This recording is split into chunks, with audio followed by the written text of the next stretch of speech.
This is what was left: a car, a wall, a corporate park in Strongsville, Ohio. 5:30 in the morning, nobody saw it happen. A motorcyclist passing by found the scene 45 minutes later. This is what they found: a Toyota Camry, completely destroyed, 3 people inside, 2 of them already gone. The question police had to answer was simple. 2 people died in that car. One of them was her boyfriend. The other was just his friend, who had no idea that climbing into that car would be the last court choice he ever made. Police called it an accident.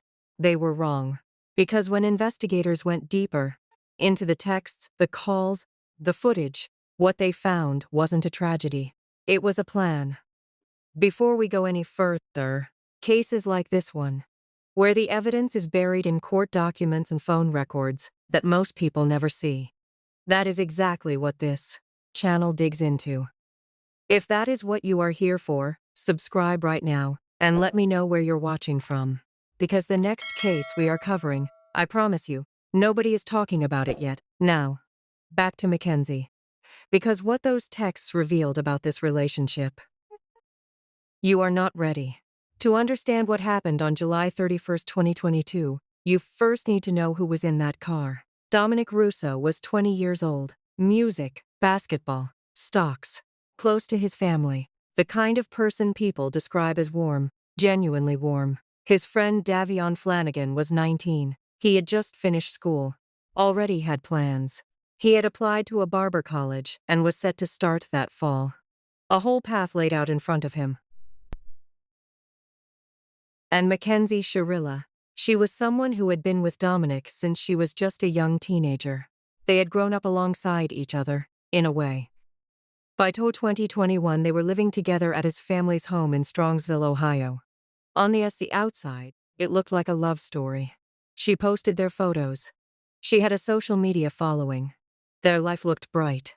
But the people closest to them, Dominic's family, their friends, they knew something different. The relationship had been getting darker for a long time. There were fights that didn't stop, breakups that never stuck. And Dominic, he had been trying to leave. Not once, more than once. But every time he pulled away, she pulled harder. 4 weeks before the crash, Dominic sent her a text. He wrote, "Kenzie, you know, I love you, but I don't think we should be together at this point. There isn't very much time on Earth. We should just break up so we can both find happiness somewhere else." He didn't know how right he was. Now, there is something in this case that almost no one is talking about.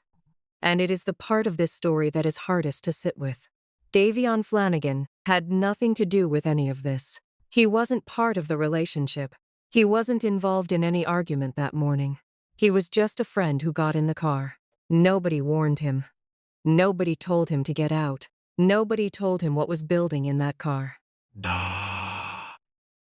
And whether anyone could have stopped that, whether anyone even knew how close things had gotten, that is a question this story never fully answers. Batanaflit, Dataful. But here is what we do know. The signs had been there for months. Buried in thousands of text messages that investigators pulled from her phone. And what those messages show. This was not a relationship that suddenly snapped. This was something that had been building for a very long time. This year, Strongsville police released close to 93,000 text messages from MacKenzie's phone. Messages that were used as evidence at trial. And once you read them, the picture becomes very clear very fast. As far back as January 2020, 2 full years before the crash, MacKenzie was sending messages that raised serious concerns. In one exchange, after Dominic couldn't come pick her up, she texted him, "I'm gonna kill someone." Later the same day, still arguing, she wrote, "I just want to bang my head on the wall till I'm dead." And in another message, all in capitals, she typed out that she just wanted to end it all. Some people will hear that and say, those are just emotional words. Just venting. Keep listening. Stop printled. Because here is the question nobody wants to ask out loud. At what point does a pattern of words become a warning? By March 2022, just 5 months before the crash, The texts from Dominic himself told a story that is hard to read. He texted that MacKenzie had physically struck him, that she had tried to throw a rock at him. And in one message, written plainly, like he had long stopped being shocked by it, he wrote, "You threaten to end my life all the time. Not once. All the time." He had heard it so many times that he wrote it down like a simple fact. And it wasn't only texts. Video recordings found on Dominic's own phone showed MacKenzie during arguments. Screaming, threatening, damaging property. She threatened to scratch his car. She tried to break a door handle off his home when he wouldn't let her in. Tense. And then, 2 weeks before the crash, it escalated in a way that should have been the final alarm. MacKenzie and Dominic were in a car. They were arguing. A friend nearby overheard exactly what she said to him. "I will crash this car right now." Elect. Dominic believed her. He called his mother and asked her to send someone to get him out. A family friend came. He got out safely. He escaped that day. 2 weeks later, he got back in the car. Were people going through my Snapchats too, like opening stuff? We did not. We just mirrored your phone. I see like three of. This is footage from after the crash. Dominic is gone. Davion is gone. And in this clip, watch what she asks the officers about. Not Some evidence were that people we're going through my Snapchats too, like opening stuff? We did not. Not them. You decide what that tells you. But here is the part that removed every last question about whether this was an accident. It comes down to one detail. One thing she did days before the crash that the judge herself called out by name. And once you hear it, nothing about that morning looks the same. Bara promptly. Bas Turant, July 31st, 2022. Just before 5:30 in the morning, MacKenzie, Dominic, and Davion were heading home after a graduation party. MacKenzie was driving. The car turned onto Progress Drive. A quiet road, a corporate park, brick buildings on either side. Here is the first thing the judge noticed. This road was not on MacKenzie's normal route. She had been there before, though. Days before the crash. Investigators confirmed she had driven to that exact location. She had seen the building. She knew what was there. Chance recalls. She did not end up on that road by chance. She had already been there. The judge also noted the time, early morning, before sunrise, on a road in a commercial park. The kind of road where at that hour, nobody would be nearby to help. On the surveillance footage, the same footage you saw at the start of this video, you can see the car make its turn, then accelerate. The car's own data recorder confirmed what the footage showed. Accelerator pressed to 100% for the full 5 seconds before impact. No braking, not once. Not even a lift of the foot. Think about that for a second. 5 seconds at 100 miles an hour. That is not a blackout. That is a decision. Dominic Russo died at the scene. Davion Flanagan died at the scene. MacKenzie was pulled from the wreckage and taken to hospital. She survived. Dastronokft. When investigators came to speak to her, she said, she remembered nothing.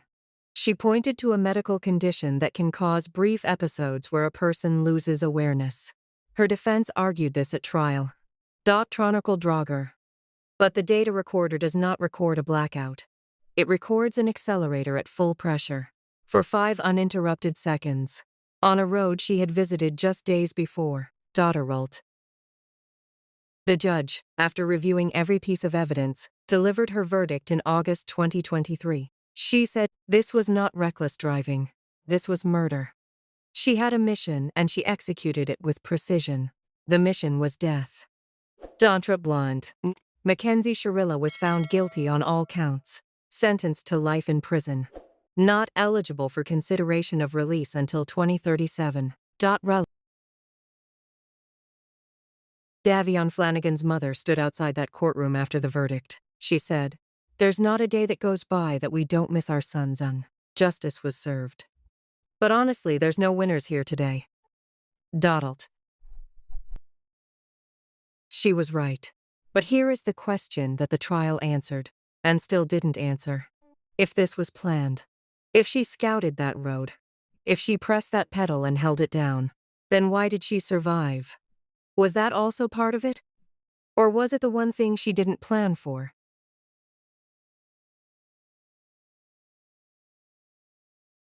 Investigators landed on a theory, and the more you examine the evidence, the harder it is to argue against it.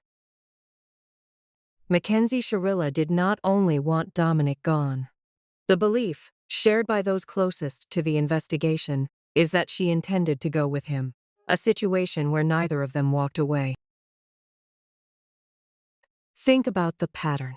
She had told him, 2 years before the crash, to treat someone who would give everything for him a little better. She had threatened, repeatedly, to end things in the most extreme way possible. She had already warned him she would crash a car with him in it, and then one morning, she followed through. This was not cold and calculated in the way people imagine when they hear the word premeditated. This was obsession that had been burning for years. Someone who could not accept that a relationship could simply end, who had been threatening, escalating, and collapsing for months, until the morning when she turned down a road she had visited before, at an hour when no one would seize, and made a final decision. Now, here is something that gets very little attention. What has MacKenzie Shirilla been doing in prison since her Prison records show she has faced disciplinary action more than 30 times. Dullert. Found with medication prescribed to another person. Dosment. Cited for conduct violations involving staff of refusing assigned work. And in recorded calls with her family, she described the people of her hometown as sad and depressing. This is the same person who stood in court, in tears, and called Dominic her soulmate. 2 people are gone. Dominic Russo, who had asked to be picked up from her car 2 weeks before he died. Davion Flanagan, who had done nothing except be in the wrong place. He had barber college ahead of him. He had plans. He just got in the car. And here is the one thing, the full question, that no one, not the judge, not the prosecutor, not the documentary, not the families, has been able to answer.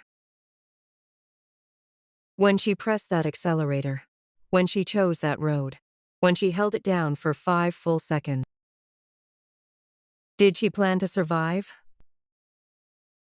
Or was surviving the one thing she did not want? There is no answer. There may never be one. But somewhere right now, a 21-year-old is living in an Ohio prison with whatever that answer is. And 2 families are living without the people they lost. One of them lost someone who had been warned. The other lost someone who never got a warning at all. If this case made you feel something, drop it in the comments. Anger, sadness, a question, something you noticed that was not covered here. I read and reply to every single one.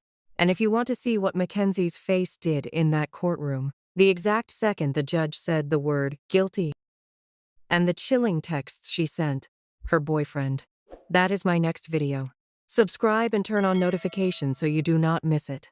Because that moment, and what happened right after it, tells you everything you need to know about who she really is.